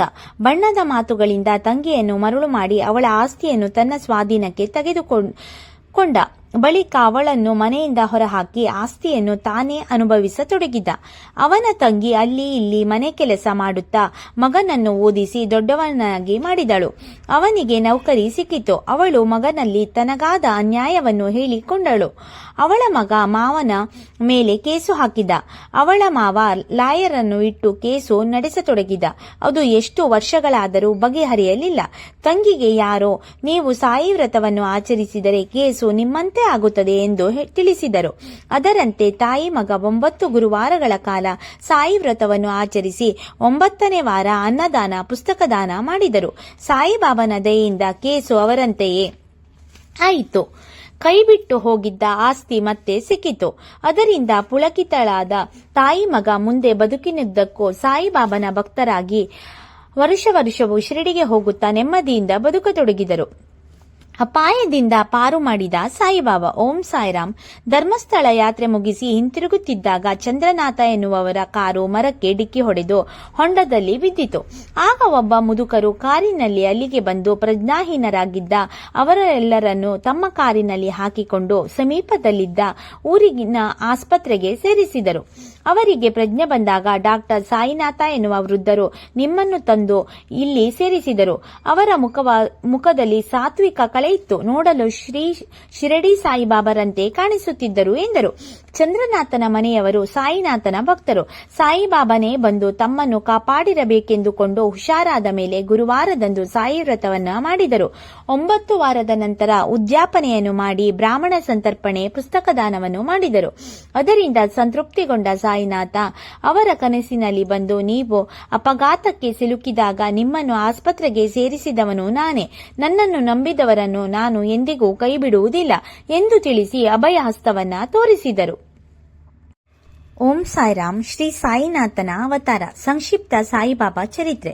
ನಮ್ಮ ದೇಶವು ವಿದೇಶಿಯರ ಹಿಡಿತದಲ್ಲಿದ್ದಾಗ ಹೈದರಾಬಾದ್ ರಾಜನಾಗಿದ್ದ ನಿಜಾಮರ ಪ್ರಾಂತ್ಯವು ಈಗ ಮಹಾರಾಷ್ಟ್ರದಲ್ಲಿರುವ ಔರಂಗಾಬಾದ್ ನವರೆಗೆ ಹರಡಿತ್ತು. ಈ ಪ್ರಾಂತ್ಯದಲ್ಲಿ ಪತ್ರಿ ಎಂಬ ಪುಟ್ಟ ಗ್ರಾಮವಿತ್ತು.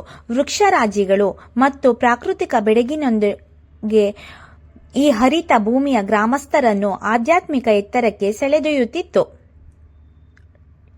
ಈ ಗ್ರಾಮದ ಪಕ್ಕದ ತೊರೆಯ ನೀರು ಗಂಗಾಜಲದಂತೆ ನಿರ್ಮಲವೂ ರೋಗನಾಶಿನಿಯೂ ಆಗಿತ್ತು. ಆ ಗ್ರಾಮದಲ್ಲಿ ಅತ್ಯಂತ ಧರ್ಮ ಶ್ರದ್ಧಾನ್ವಿತರಾದ ಗಂಗಾಬಾವಜ್ಯ ಮತ್ತು ದೇವಗಿರಿಯಮ್ಮ ಎಂಬ ದಂಪತಿಗಳು ವಾಸವಾಗಿದ್ದರು. ಅವರು ಸುಖ ಸಂತೃಪ್ತಿಗೆ ಬಾಳನ್ನು ಸಾಗಿಸುತ್ತಿದ್ದರು. ಹೇಳಿಕೊಳ್ಳುವಂತಹ ಆಸ್ತಿಪಾಸ್ತಿಗಳು ಅವರಿಗಿರಲಿಲ್ಲ. ಗಂಗಾಬಾವಜ್ಯನು ಪಕ್ಕದ ನದಿಯಲ್ಲಿ ದೋಣಿ ಸಾಗಿಸಿ ದೊರೆತ ಅಲ್ಪ ಸಂಪಾದನೆಯಲ್ಲಿ ದಿನದೂಡುತ್ತಿದ್ದನು. ಸಂಪತ್ತಿನ ವಿಷಯದಲ್ಲಿ ಅವನು ಬಡವನಾಗಿದ್ದರೂ ತೃಪ್ತಿ, ಸಹನೆ, ಕುಶಲತೆಯಿಂದ ಶಾಂತಿಯುತ ಜೀವನವನ್ನು ಸಾಗಿಸುತ್ತಿದ್ದರು. ಗಂಗಾಬಾವಜ್ಯನು ಶಿವಾರಾಧನೆಯನ್ನು ಮಾಡುತ್ತಿದ್ದರು. ದೇವಗಿರಿಯಮ್ಮನಿಗೆ ಗೌರಿ ದೇವಿಯು ಆರಾಧ್ಯ ದೈವವಾಗಿದ್ದಳು. ಎಂತಹ ಸಂದರ್ಭದಲ್ಲೂ ಗೌರಿ ಶಿವರ ಪೂಜೆಯ ಅನಂತರವೇ ಅವರು ತಮ್ಮ ದೈನಂದಿನ ಕಾರ್ಯಗಳಲ್ಲಿ ನಿರತರಾಗಿರುತ್ತಿದ್ದರು. ತಮ್ಮ ಗೃಹದಲ್ಲಿ ದೈವ ಸಾನ್ನಿಧ್ಯವಿದೆ ಎಂದು, ಅದು ತಮ್ಮನ್ನು ಕ್ಷಣ ಕ್ಷಣಕ್ಕೂ ರಕ್ಷಿಸುತ್ತಿದೆ ಎಂಬುದು ಅವರ ದೃಢ ವಿಶ್ವಾಸವಾಗಿತ್ತು. ದುರ್ದೈವವಶಾತ್ ಅವರು ಸಂತಾನಹೀನರಾಗಿದ್ದರು. ತಮಗೆ ಸಂತಾನವನ್ನು ಅನುಗ್ರಹಿಸಬೇಕೆಂದು ಅವರು ನಿತ್ಯವೂ ಶಿವ ಪಾರ್ವತಿಯರನ್ನು ಪ್ರಾರ್ಥಿಸುತ್ತಿದ್ದರು. ಒಂದು ದಿನ ಕೈಲಾಸದಲ್ಲಿ ಶಿವನು ಪಾರ್ವತಿಯೊಡನೆ ತಾನು ಭೂದೇವಿಗಿತ್ತ ಮಾತಿನಂತೆ ಭೂಮಿಯಲ್ಲಿ ಅವತರಿಸುವ ಕಾಲ ಸನ್ನಿಹಿತವಾಗಿದೆ ಎಂದು ಅರಹಿದನು.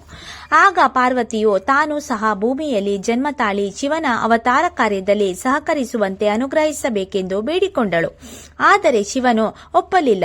ತನ್ನ ಈ ಹೊಸ ಅವತಾರದಲ್ಲಿ ತಾನು ಕಟ್ಟುನಿಟ್ಟಾಗಿ ನುಡಿದಂತೆ ನಡೆಯಬೇಕಾದುದರಿಂದ ತನ್ನ ಫಕೀರನ ಜೀವನದಲ್ಲಿ ಪಾರ್ವತಿಗೆ ಸ್ಥಾನವಿಲ್ಲವೆಂದು ಶಿವನು ನುಡಿದನು. ಅನಂತರ ಅವರು ಪಾರ್ವತಿಗೆ ಭೂಮಿಯಲ್ಲಿ ಗಂಗಾಭಾವಜ್ಯ ಮತ್ತು ದೇವಗಿರಿಯಮ್ಮವರನ್ನು ತೋರಿಸಿ ತಾನು ಈ ದಂಪತಿಗಳ ಪುತ್ರನಾಗಿ ಜನ್ಮ ತಾಳುವೆನೆಂದು ಅರುಹಿದನು. ಆಗ ಪಾರ್ವತಿಯು ತಾನು ಶಿವನ ಜೊತೆಯಲ್ಲಿ ಜನ್ಮ ತಾಳುವುದಿಲ್ಲವಾದುದರಿಂದ ತಾನು ಒಮ್ಮೆ ದೇವಗಿರಿಯಮ್ಮ ಹಾಗೂ ಗಂಗಾಭಾವಜ್ಯರನ್ನು ಸಂದರ್ಶಿಸಬೇಕೆಂದು ಕೇಳಿಕೊಂಡಳು. ಶಿವನು ಈ ಕೋರಿಕೆಯನ್ನು ಮನ್ನಿಸಿದನು. ಮೊದಲು ಶಿವನು ಪತ್ರಿಗ್ರಾಮ ಮತ್ತು ಸುತ್ತಮುತ್ತಲಿರುವ ಪ್ರದೇಶವನ್ನು ಜಲಮಯವನ್ನಾಗಿ ಮಾಡುವಂತೆ ಗಂಗಾದೇವಿಗೆ ನಿರೂಪವಿತ್ತನು.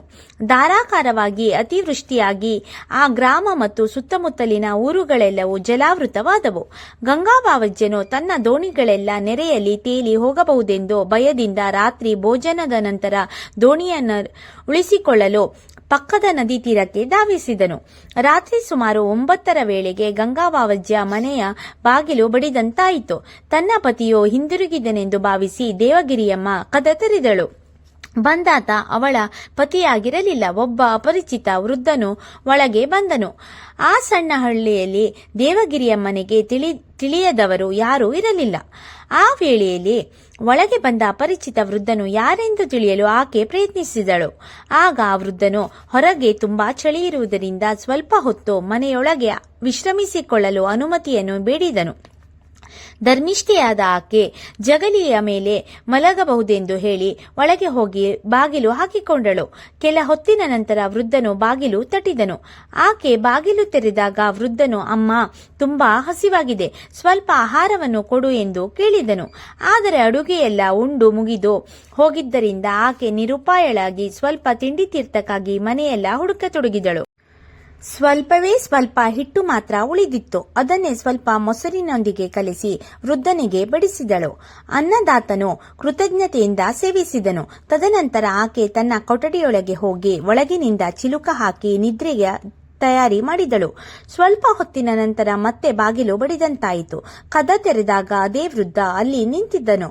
ತನಗೆ ಅಸಾಧ್ಯವಾದ ಕಾಲು ಬೇನೆ ಎಂದು ಕಾಲುಗಳನ್ನು ಸ್ವಲ್ಪ ನೀವಬೇಕೆಂದು ಬೇಡಿಕೊಂಡನು.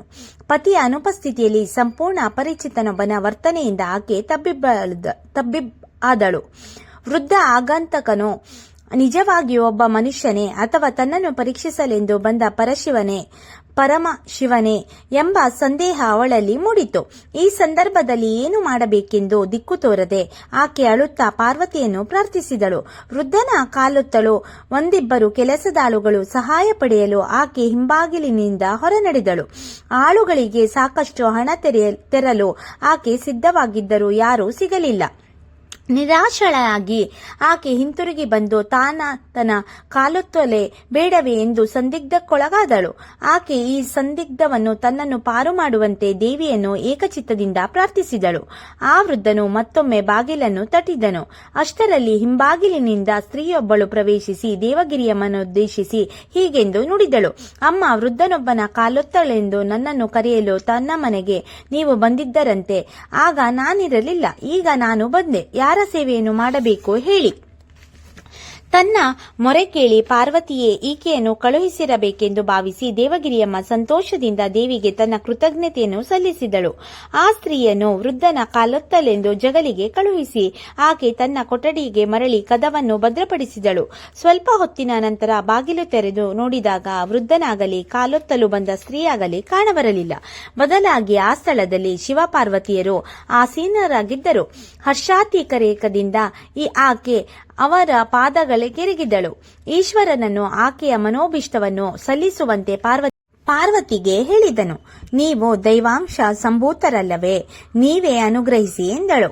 ಪಾರ್ವತಿ, ನೀವೇ ಪ್ರದೀಕ್ಷಾರಾದುದರಿಂದ ನೀವೇ ಅವರನ್ನು ಅನುಗ್ರಹಿಸಿ ಎಂದಳು. ಪಾರ್ವತಿ, ನಾನು ನಿನ್ನ ಅಭಿಷ್ಟದಿಂದ ಬಂದವನಾದುದರಿಂದ ನೀನು ಅನುಗ್ರಹಿಸುವುದು ಉಚಿತ ಎಂದನು ಈಶ್ವರ.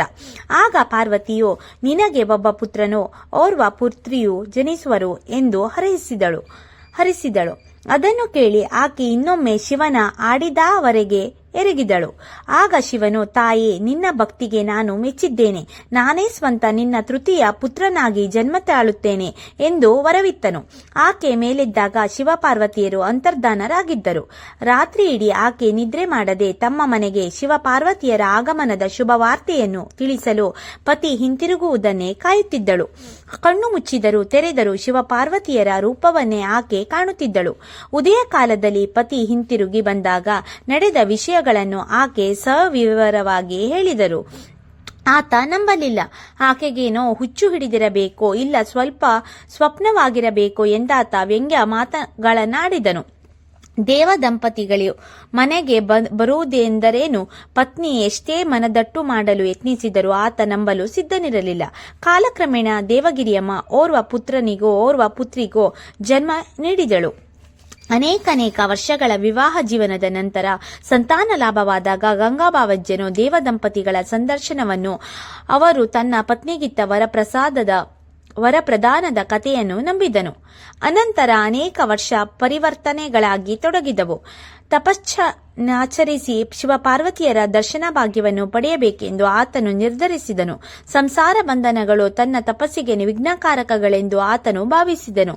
ಇಂತಹ ಯೋಚನಾಲಹರಿಗಳು ಮೂರ್ತಿ ಸ್ವರೂಪವನ್ನು ಪಡೆಯುತ್ತಿದ್ದಂತೆ ದೇವಗಿರಿಯಮ್ಮನ ಗರ್ಭದಲ್ಲಿ 3ನೇ ಶಿಶುವು ಬೆಳೆಯಲಾರಂಭಿಸಿತು. ಒಂದು ದಿನ ಗಂಗಾಬಾವಜ್ಜನು ದೃಢ ನಿರ್ಧಾರವನ್ನು ತಳೆದು ನಾನು ತಪಸ್ಸಿಗೆ ಅರಣ್ಯಕ್ಕೆ ಹೋಗುವುದಾಗಿ ಪತ್ನಿಗೆ ತಿಳಿಸಿದನು. ಕರ್ತವ್ಯಶೀಲೆಯಾದ ದೇವಗಿರಿಯಮ್ಮ ಪತಿಯನ್ನು ಅನುಸರಿಸಿದನು.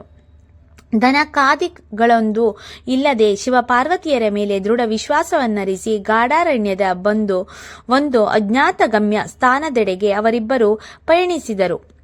ಒಂದೆಡೆಯಲ್ಲಿ ಭಗವಾನ್ ಶಿವನೇ ತನ್ನುದರದಲ್ಲಿ ಜನಿಸಲಿರುವನೆಂದು ದೇವಗಿರಿಯಮ್ಮ ಆನಂದಿತಳಾದರೆ, ಇನ್ನೊಂದೆಡೆಯಲ್ಲಿ ಅರಣ್ಯಗಳ ನಡುವೆ ಗೊತ್ತು ಗುರಿಯಿಲ್ಲದೆ ಪ್ರಯಾಣದ ಭಯಶಂಕೆಗಳಿಂದಾಕೆ ಆತಂಕಗೊಂಡಳು.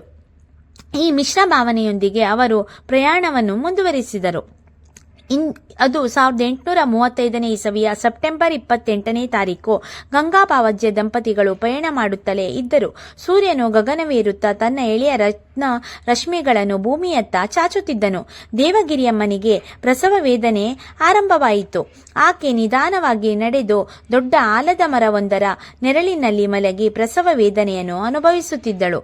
ಪಾರ್ವತೀ ದೇವಿಯು ಅಗೋಚರಳಾಗಿ ಅವಳ ಪಕ್ಕದಲ್ಲಿಯೇ ಇದ್ದು ಧೈರ್ಯ ತುಂಬುತ್ತಿದ್ದಳು. ಪರಶಿವನು ಭೂಮಿಯ ಮೇಲೆ ಮನುಷ್ಯ ರೂಪದಲ್ಲಿ ಜನ್ಮ ತಾಳುವ ಅಪೂರ್ವ ಸಂಭವವನ್ನು ಅಂತರಿಕ್ಷದಿಂದ ದೇವಾನುದೇವತೆಗಳು ಸಾಕ್ಷಿಭೂತರಾಗಿ ನಿರೀಕ್ಷಿಸುತ್ತಿದ್ದರು. ಈ ಹೊಸ ಅವತಾರವು ಧರ್ಮಾಂಧತೆ, ದ್ವೇಷ, ಅಸೂಯೆಗಳು, ಸ್ವಾರ್ಥ, ಮದ, ಮೋಹ, ಅಹಂಕಾರ ಮೊದಲಾದ ಮನುಷ್ಯರಲ್ಲಿ ಪ್ರಚಲಿತವಿರುವ ಗುಣಗಳಿಗೆ ಕಡಿವಾಣ ಹಾಕಿ ಶಾಂತಿ, ಜ್ಞಾನ, ಪ್ರೇಮ ಮತ್ತು ಸಮಾನತೆಯ ಅಡಿಪಾಯ ಹಾಕಲಿರುವುದನ್ನು ಕಂಡು ದೇವತೆಗಳು ಅಗೋಚರವಾಗಿ ಹರ್ಷೋಲ್ಲಾಸದಿಂದ ಪುಷ್ಪವೃಷ್ಟಿಯನ್ನು ಸುರಿಸಿದರು. ಪ್ರಕೃತಿ ಪುಲಕಿತಳಾಗಿ ತನ್ಮಯತೆಯನ್ನು ಹೊಂದಿ ಶಿಶುರೂಪದಲ್ಲಿ ಅವತರಿಸಲಿರುವ ಪರಶಿವನನ್ನು ಸ್ತುತಿಸಿ ಕೈ ಜೋಡಿಸಿಕೊಂಡು ನಿಂತಳು. ಜಗತ್ತಿನೆಲ್ಲೆಡೆಯಲ್ಲಿ ಮಹಾಋಷಿರಣ್ಯರು ಒಂದು ಕ್ಷಣ ಸ್ತಬ್ಧರಾಗಿ ದೇವಗಿರಿಯಮ್ಮನನ್ನು ಶಿಶುವಾಗಿ ಮಾನವ ರೂಪದಲ್ಲಿ ಧರೆಗಿಳಿದು ಬಂದ ಶಿವನ ಆಗಮನವನ್ನು ವೀಕ್ಷಿಸಿದರು. ದೇವಗಿರಿಯಮ್ಮ ಒಂದು ಗಂಡು ಶಿಶುವಿಗೆ ಜನ್ಮ ನೀಡಿದಳು. ಶಿವನ ಅವತಾರವಾದ ಈ ನವಜಾತ ಶಿಶುವು ಒಂದು ದಿನ ಭಕ್ತಾದಿಗಳ ಪ್ರಾರ್ಥನೆಗಳಿಗೆ ಕ್ಷಣ ಮಾತ್ರದಲ್ಲಿ ಸ್ಪಂದಿಸುವ, ಅಸಂಖ್ಯಾತ ಭಕ್ತಗಣಕ್ಕೆ ಸದ್ಗುರುಗಳೆಂದೆನಿಸುವ, ಮೋಕ್ಷ ಮಾರ್ಗವನ್ನು ತೋರುವ ಮತ್ತು ಸಮಾಧಿಯಾದ ಬಳಿಕವೂ ಭಕ್ತರನ್ನು ರಕ್ಷಿಸುವ, ನೆಲೆಸುವ ಶಿರಡಿ ಸಾಯಿಬಾಬಾ ಎಂಬ ಪ್ರಖ್ಯಾತ ನಾಮವಾಗುವನೆಂದು ಯಾರಿಗೂ ತಿಳಿದಿರಲಿಲ್ಲ. ಶಿವನೇ ಸ್ವಂತ ತನ್ನ ಗರ್ಭದಲ್ಲಿ ಜನ್ಮ ತಳೆದನೆಂದು ದೇವಗಿರಿಯಮ್ಮನು ಆನಂದವನ್ನು ಹೊಂದಿದಳು. ಆದರೆ ಭಗವಾನ್ ಶಂಕರನು ಶಿವರೂಪ ದರ್ಶನದಿಂದ ಗಂಗಾಭಾವಜನಿಗೆ ಮಾತ್ರ ತೃಪ್ತಿಯಾಗಲಿಲ್ಲ. ತನ್ನ ಪತ್ನಿಗೆ ದರ್ಶನ ನೀಡಿದ ಸಾಕ್ಷಾತ್ ಶಿವ ಪಾರ್ವತಿ ರೂಪವನ್ನು ಕಾಣಬೇಕೆಂದು ಆತ ನಿರ್ಧಾರ ಮಾಡಿದನು. ಸ್ವಲ್ಪ ಸಮಯದ ನಂತರ ಆತನು ತನ್ನ ಯಾತ್ರೆಯನ್ನು ಪುನರಾರಂಭಿಸಿದನು. ಅದು ದೇವಗಿರಿಯ ಮನೆಗೆ ಪರೀಕ್ಷೆಯ ಸಮಯವಾಗಿತ್ತು. ಒಂದೆಡೆ ಪತಿಯನ್ನು ಅನುಸರಿಸುವ ಕರ್ತವ್ಯ ಪ್ರಜ್ಞೆ, ಇನ್ನೊಂದೆಡೆಗೆ ಪ್ರಸವದ ನಂತರ ಬಲಹೀನತೆಯೊಂದಿಗೆ ತನ್ನ ಸದ್ಯೋಜಾತ ಶಿಶು. ಕೊನೆಗೆ ಆಕೆ ತನ್ನ ಮಗುವನ್ನು ಕಾಡಿನಲ್ಲಿಯೇ ತೊರೆದು ಪತಿಯನ್ನು ಅನುಸರಿಸುವ ನಿರ್ಧಾರ ಮಾಡಿದಳು. ಪತ್ರಗಳ ಶಯ್ಯೆಯೊಂದನ್ನು ಸಿದ್ಧಗೊಳಿಸಿ ಮೇಲೊಂದು ತೆಳ್ಳಗಿನ ಬಟ್ಟೆಯೊಂದನ್ನು ಹರಡಿ ಆಕೆ ಶಿಶುವಿನ ಮೇಲೆ ಕಣ್ಣೀರು ಸುರಿಸಿದಳು. ಈ ಕಂಬನಿ ಮುತ್ತುಗಳೇ ತಾಯಿ ಮತ್ತು ಮಗುವಿನ ನಡುವಿನ ಕೊನೆಯ ಕೊಂಡಿಯೇ ಆಗಿದ್ದವು. ತನ್ನ ಮಗುವಿಗೆ ಆಹಾರ ಮತ್ತು ಆಶ್ರಯಗಳನ್ನು ನೀಡಲಾರದ ನಿಸ್ಸಹಾಯಕತೆಯಿಂದ ಆಕೆ ದುಃಖಾವೇಗದಿಂದ ರೋಧಿಸಿದಳು. ಪ್ರಪಂಚವನ್ನೇ ಪೊರೆಯುವ ಆದಿಶಂಕರನಿಗೆ ಆಕೆಯ ರಕ್ಷಣೆಯ ಅಗತ್ಯವಿರಲಿಲ್ಲವೆಂಬ ಪರಿವೇ ಆಕೆಗಿರಲಿಲ್ಲ. ಗಂಗಾಭಾವಜ್ಜನಲ್ಲಿ ಇಂತಹ ಭಾವನೆಗಳಿರಲಿಲ್ಲ. ಶಂಕರ ದರ್ಶನವೊಂದೇ ಈತನ ಹೆಗ್ಗುರಿಯಾಗಿತ್ತು. ಈ ನಿಟ್ಟಿನಲ್ಲಿ ಕುಟುಂಬ ಬಂಧನಗಳು, ಮೋಹಪಾಶಗಳು ತೊಡಕಾಗಿದ್ದವು. ಆದ್ದರಿಂದ ಆತನು ಈ ಎಲ್ಲಾ ಬಂಧನಗಳಿಂದ ದೂರ ಹೋಗಿ ಅರಣ್ಯದಲ್ಲಿ ತಪಸ್ಸನ್ನಾಚರಿಸ ಬಯಸಿದನು. ತನ್ನ ಗುರಿಯೆಡೆಗೆ ಧಾವಿಸಲು ಆತನು ತೊಡಗಿದನು. ಜೊತೆಗೆ ಪತ್ನಿಯೂ ಕೂಡ. ಅವಳಿಟ್ಟ ಹೆಜ್ಜೆ ಹೆಜ್ಜೆಗೂ ತನ್ನ ನವಜಾತ ಪುತ್ರ ಪ್ರೇಮವು ಕಣ್ಣೀರಾಗಿ ಕರಗಿ ಅವಳ ಕಣ್ಣುಗಳಿಂದ ಧಾರಾಕಾರವಾಗಿ ಸುರಿಯುತ್ತಿತ್ತು. ಮುಂದೆ ಮುಂದೆ ಸಾಗಿದಂತೆ ಅವಳು ತನ್ನ ಮಗುವಿನೆಡೆಗೆ ಹಿಂದೆ ಹಿಂದೆ ತಿರುಗಿ ನೋಡುತ್ತಿದ್ದಳು. ಕಣ್ಣೀರಿನ ಮಂಪರು ಅವಳ ದೃಷ್ಟಿಯನ್ನು ಅಡ್ಡಗಟ್ಟಿಸಿದ್ದರಿಂದ ತನ್ನ ಮಗುವಿನ ಮುಸುಕಾದ ಆಕಾರವನ್ನು ಮಾತ್ರ ಅವಳು ಕಾಣಬಲ್ಲವಳಾಗಿದ್ದಳು. ಅನತಿ ದೂರ ಸಾಗಿದ ನಂತರ ಆಕಾರವು ಸಂಪೂರ್ಣವಾಗಿ ಕಣ್ಮರೆಯಾಗಲು ಆಕೆ ಪತಿಯನ್ನು ಪರಿಜ್ಞಾನಶೂನ್ಯಳಾಗಿ ಹಿಂಬಾಲಿಸಿದಳು. ಶಂಕರನು ಭಗವಾನನು ಸುವರ್ಣ ಕೈಲಾಸ ಪರ್ವತದಲ್ಲಿ ಪಾರ್ವತಿ ಸಮೇತ ಇತರ ದೇವತೆಗಳೊಂದಿಗೆ ಆರೂಢನಾಗಿರಬೇಕಿತ್ತು. ಆದರೆ ಈ ಹೊಸ ಅವತಾರದಲ್ಲಿ ಆಲದ ಮರದಡಿಯಲ್ಲಿ ಪುಟ್ಟ ಕೈಕಾಲುಗಳನ್ನು ಮುದದಿಂದ ಆಡಿಸುತ್ತಾ ನವಜಾತ ಶಿಶುವಾಗಿ ತನ್ನನ್ನು ಕೊಂಡೊಯ್ದು ಪಾಲಿಸುವ ವ್ಯಕ್ತಿಯು ಬರುವನೇ ಕಾಯುತ್ತಿದ್ದನು. ಆ ವ್ಯಕ್ತಿ ಯಾರೆಂದು ಶಿವನಿಗೆ ಗೊತ್ತಿತ್ತು. ಆ ಮಹಾತ್ಮನೇ ರೋಷನ್ ಶಾ ಎಂಬ ನಾಪಾಕಿತ ಫಕೀರನಾಗಿದ್ದನು. ಆತ ಸಪತ್ನಿಕನಾಗಿ ನಡೆದು ಬರುತ್ತಿದ್ದಾಗ ಒಂದು ಪುಟ್ಟ ಮಗುವಿನ ಆಕ್ರಂದ ಕೇಳಿಸಿತು. ಅವರಿಗೆ ಮಕ್ಕಳಿರಲಿಲ್ಲ. ಆತನು ಕೂಡಲೇ ಮಗುವನ್ನೆತ್ತಿ ಇದು ಅಲ್ಲಾವಿನ ಪ್ರಸಾದ ಎಂದು ತನ್ನ ಪತ್ನಿಯ ಕೈಗಿತ್ತನು. ಭಗವಾನ್ ಶಂಕರನನ್ನು ಎತ್ತಿ ಆಡಿಸಿ ಉಣಿಸಿ ಸ್ನಾನ ಮಾಡಿಸಿದ ರೋಷನ್ ಶಾ ಮತ್ತು ಆತನ ಪತ್ನಿಯನ್ನು ಶ್ಲಾಘಿಸಲು ನಮ್ಮಲ್ಲಿ ಶಬ್ದವಿಲ್ಲ. 1839 ಇಸವಿಯವರೆಗೂ 4 ವರ್ಷಗಳ ಕಾಲ ಮಗುವು ಫಕೀರನ ಮನೆಯಲ್ಲಿ ಬೆಳೆಯಿತು. ದೈವ ಸಂಕಲ್ಪವು ನಮಗರಿಯದು. ಕೆಲವೊಮ್ಮೆ ಜನರು ಒಂದಾಗಿ ಕಲಿತು ಮತ್ತೆ ಯಾಕೆ ಯಾವಾಗ ಪುನಃ ಬೇರೆಯಾಗುತ್ತಾರೆ ಎಂಬುದು ಸಾಮಾನ್ಯ ಜನರ ಕಲ್ಪನೆ ನಿಲುಕದ ವಿಷಯ. ಒಂದು ದಿನ ಫಕೀರನು ದೈವಾಧೀನನಾದನು. ಆದರೆ ಅವನ ಪತ್ನಿ ಆ ಮಗು ತನ್ನದೇ ಎಂಬಂತೆ ಮಮಕಾರದಿಂದ ಬೆಳೆಸಿದಳು. ಆ ಕಾಲಾವಧಿಯಲ್ಲಿ ಹಿಂದೂ ಮತ್ತು ಮುಸಲ್ಮಾನರ ನಡುವೆ ಗಲಭೆಯುಂಟಾಗುತ್ತಿದ್ದವು. ಆ ಸನ್ನಿವೇಶದಲ್ಲಿ ಆ ಬಾಲಕನ ವರ್ತನೆಯು ವಿಚಿತ್ರವೆನಿಸತೊಡಗಿತು. ಆತನು ಒಮ್ಮಿಂದೊಮ್ಮೆಲೆ ದೇವಾಲಯವೊಂದನ್ನು ಪ್ರವೇಶಿಸಿ ಏರುದನಿಯಲ್ಲಿ ರಾಮನೇ ದೇವರು, ಶಿವನೇ ಅಲ್ಲಾಹು ಎಂದು ಮುಂತಾಗಿ ಹೊರಳುತ್ತಿದ್ದನು. ಅದನ್ನು ನೋಡಿ ರೋಷನ್ ಶಾ ಪತ್ನಿ ತುಂಬಾ ನೊಂದುಕೊಳ್ಳುತ್ತಿದ್ದಳು. ಕೊನೆಯಲ್ಲಿ ಬಾಲಕನ ವಿರುದ್ಧ ಬರುವ ಅನೇಕ ದೂರುಗಳನ್ನು ಸಹಿಸಲಾರದೆ ಆಕೆ ಬಾಲಕನನ್ನು ಪಕ್ಕದ ಹಳ್ಳಿಯಲ್ಲಿ ವಾಸಿಸುತ್ತಿದ್ದ ವೆಂಕೋಶ ಎಂಬ ಸಾಧುವಿನ ಕೈಗೊಪ್ಪಿಸಲು ನಿರ್ಧರಿಸಿದಳು. ಆದರೆ ಆ ಸಮಯದಲ್ಲಿ ವೆಂಕೋಶ ತೀರ್ಥಯಾತ್ರೆ ಮಾಡುತ್ತಿದ್ದರು. ಅವರು ಊರಿಗೆ ಹಿಂತಿರುಗುವುದನ್ನೇ ಕಾಯುತ್ತಿದ್ದ ರೋಷನ್ ಶಾ ಪತ್ನಿ ಅವರು ಊರಿಗೆ ಬರುತ್ತಿದ್ದಂತೆ ಬಾಲಕನನ್ನು ಕರೆದುಕೊಂಡು ಹೋಗಿ ವೆಂಕೋಶ ಅವರಿಗೆ ಒಪ್ಪಿಸಿದಳು. 5 ವರ್ಷದ ಆ ಹುಡುಗನನ್ನು ವೆಂಕೋಶ ಪ್ರೀತಿಯಿಂದ ಸ್ವೀಕರಿಸಿ ಅವನನ್ನು ತಮ್ಮ ಪ್ರಾಣಕ್ಕಿಂತಲೂ ಹೆಚ್ಚಾದ ಮಮತೆಯಿಂದ ಸಲುಹಿದರು. ಬಾಲಕ ಸಕಲ ವಿದ್ಯಾಪಾರಂಗತನಾದ ಮೇಲೆ 1842ರಲ್ಲಿ ವೆಂಕೋಶ ಅವರನ್ನು ಶಿರಡಿಗೆ ಕರೆದುಕೊಂಡು ಬಂದರು. ಮುಂದೆ ಅದೇ ಬಾಲಕ ಬೆಳೆದು ದೊಡ್ಡವನಾಗಿ ಸಾಯಿಬಾಬಾ ಎಂಬ ಹೆಸರಿನಲ್ಲಿ ಜನಸೇವೆ ಮಾಡುತ್ತಾ ಶಿರಡಿಯಲ್ಲಿ ಮಾತ್ರವಲ್ಲದೆ ಇಡೀ ಭಾರತ ದೇಶದಲ್ಲಿ ಪ್ರಸಿದ್ಧರಾದರು. ಅವರ ಕೃಪಾಕಟಾಕ್ಷದಿಂದ ತಮ್ಮ ಕಷ್ಟಕೋಟಲೆಗಳನ್ನು ನೀಗಿಸಿಕೊಂಡ ಲಕ್ಷಾಂತರ ಜನ ಭಕ್ತರು ಇಂದು ದೇಶ ವಿದೇಶಗಳಲ್ಲಿ ಇದ್ದಾರೆ. ಜನಾನುರಾಗಿಯಾಗಿ ಬದುಕಿದ ಅವರು 1918ರಲ್ಲಿ ತಮ್ಮ ದೇಹತ್ಯಾಗವನ್ನು ಮಾಡಿದರು. ಆದರೆ ಇಂದಿಗೂ ಅವರ ತಮ್ಮ ಸಮಾಧಿಯಲ್ಲಿ ಜೀವಂತರಾಗಿರುವರು ಎಂದು ಜನರು ನಂಬಿದ್ದಾರೆ. ಭಕ್ತರಿಗೆ ಸಾಯಿಬಾಬಾರವರ ಅಭಯವಚನಗಳು. ಶಿರಡಿ ಪ್ರದೇಶವು ಸರ್ವ ದುಃಖ ವಿನಾಶಕ. ಅತ್ಯಂತ ದುಃಖಿಗಳು ದರಿದ್ರರು ದ್ವಾರಕಾಮಯ್ಯನು ಪ್ರವೇಶಿಸಿದೊಡನೆ ಅವರಿಗೆ ಸುಖ ಶಾಂತಿ ಐಶ್ವರ್ಯಗಳು ಲಭಿಸುವವು. ಈ ಭೌತಿಕ ಶರೀರವನ್ನು ತ್ಯಜಿಸಿದರೂ ನಾನು ಸದಾ ಭಕ್ತರ ಅಗತ್ಯಗಳಿಗಾಗಿ ಜಾಗೃತನಾಗಿರುವೆನು. ನನ್ನ ಸಮಾಧಿಯು ಭಕ್ತರನ್ನು ರಕ್ಷಿಸುವುದು. ನನ್ನ ಸಮಾಧಿಯಿಂದಲೇ ತನ್ನ ಕರ್ತವ್ಯವನ್ನು ನಿರ್ವಹಿಸುವೆನು. ನನ್ನ ಸಮಾಧಿಯಿಂದ ನನ್ನ ಭೌತಿಕ ದೇಹವು ಮಾತನಾಡುವುದು. ನನ್ನಲ್ಲಿ ಶರಣಾಗತರಾದ ಭಕ್ತರನ್ನು ರಕ್ಷಿಸುವುದು ನನ್ನ ಕರ್ತವ್ಯ. ನನ್ನನ್ನು ಆಶ್ರಯಿಸಿದವರಿಗೆ ನನ್ನ ಅನುಗ್ರಹವಿದೆ. ನಿನ್ನ ಭಾರವನ್ನು ಹೊರಲು ನಾನಿರುವೆನು. ಬೇಡುವವರಿಗೆ ತಕ್ಷಣ ಸಲಹೆ ಸಹಾಯಗಳನ್ನು ನೀಡುವೆ. ನನ್ನ ಭಕ್ತರ ಮನೆಯಲ್ಲಿ ಕೊರತೆ ಎಂಬುದಿರಲಾರದು. ಓಂ ಶಾಂತಿ ಶಾಂತಿ ಶಾಂತಿ. श्री साईनाथ साष्टांग नमस्काराष्टकम मराठी.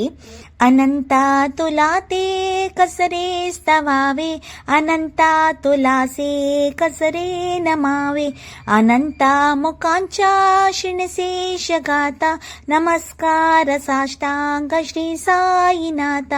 स्मरावे मनी तत्पदानि भाषे उरावे परिभक्ती साठे स्वभाषे सततरावे जगातारुणी मायताता नमस्कार साष्टांग श्री साईनाथ.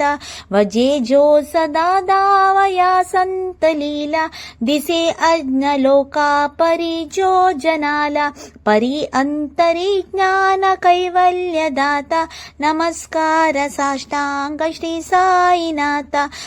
बरलादाल जन्माह मानवाचा नरा सार्थका साधनीभूत साचा धरू साई प्रेमा गळाया अहंता नमस्कार साष्टांग श्री साईनाथ.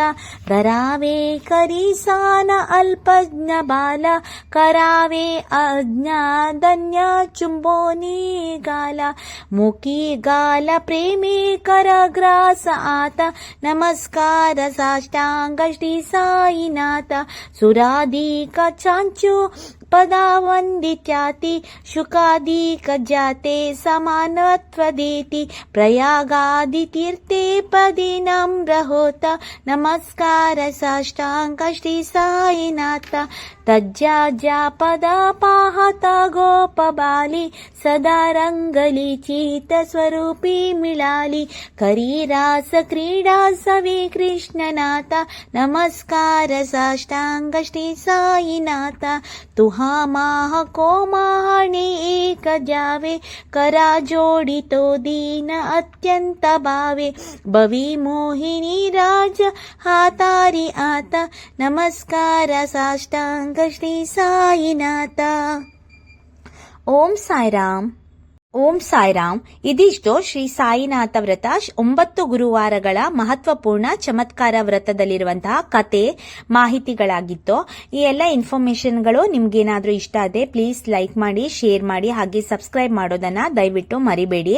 ಈ ವ್ರತ ಮಾಡೋದ್ರಿಂದ ಸುಖ, ಸಂಪತ್ತು, ಶಾಂತಿ, ನೆಮ್ಮದಿ, ವಿದ್ಯೆ, ಆರೋಗ್ಯ ಮೊದಲಾದ ಸಕಲ ಇಷ್ಟಾರ್ಥಗಳನ್ನು ಪೂರೈಸುತ್ತೆ ಅಂತ ಹೇಳುವ ನಂಬಿಕೆ ಎಲ್ಲರಲ್ಲೂ ಇದೆ. ಓಂ ಸಾಯಿರಾಮ್.